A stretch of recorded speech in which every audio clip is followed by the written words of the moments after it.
اللہ والوں کی باتیں پڑھنا اور سننا ان کی مجالس و صحبت کا بدل ہے۔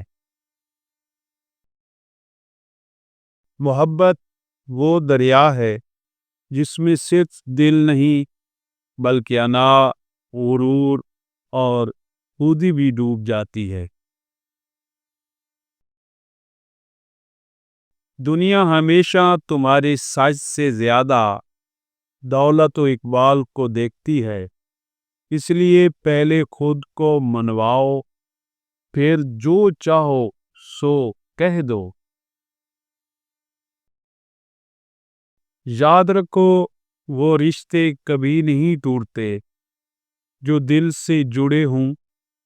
حاسدوں کے ترش الفاظ انہیں صرف آزماتے ہیں۔ زندگی میں ہر ایک دکھ دینے پہ تلا ہے، فرق بس اتنا ہے، کوئی سچ بول کر تکلیف دیتا ہے تو کوئی جھوٹ بول کر۔ جب تمہیں اپنی سچائی بار بار ثابت کرنی پڑے تو فوراً سمجھ جانا تم غلط لوگوں میں گھرے ہو۔ یہ دنیا تمہیں تب تک برداشت کرے گی جب تک جھوٹ کے لباس میں ہو، جیسے ہی سچ اپناؤ گے باغی کہلاؤ گے۔ جس دل کا دروازہ تمہارے ساتھ ساتھ دوسروں کے لیے بھی کھلا رہے تو وہ تمہارا قیام و مقام نہیں بلکہ گزرگاہ ہے۔ سچ بولو گے تو دنیا بے وقوف سمجھے گی، کیونکہ یہاں جھوٹ بولنا ہنر اور منافقت کامیابی ہے، لیکن یاد رہے سچ ہی میں فلاح ہے۔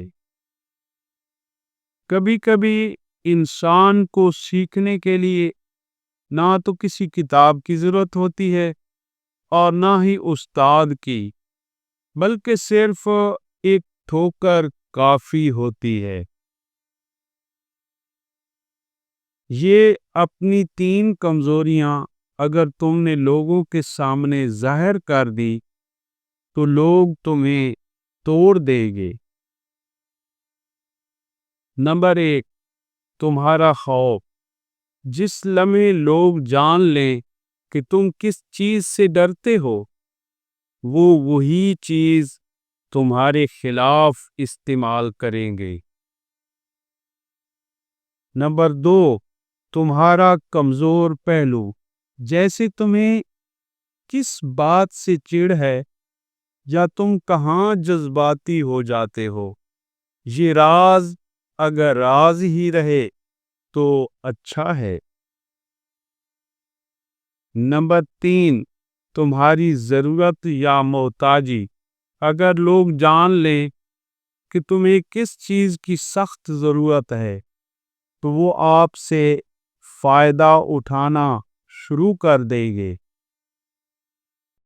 ممکن نہیں ہر مسکراہٹ کے پیچھے خوشی ہو، کبھی کبھی چہرے پہ چھائی اذیت کو چھپانے کے لیے مسکراہٹ کا سہارا لینا پڑتا ہے۔ اچھے لوگوں کو یاد نہیں کرنا پڑتا، وہ یاد رہ جاتے ہیں۔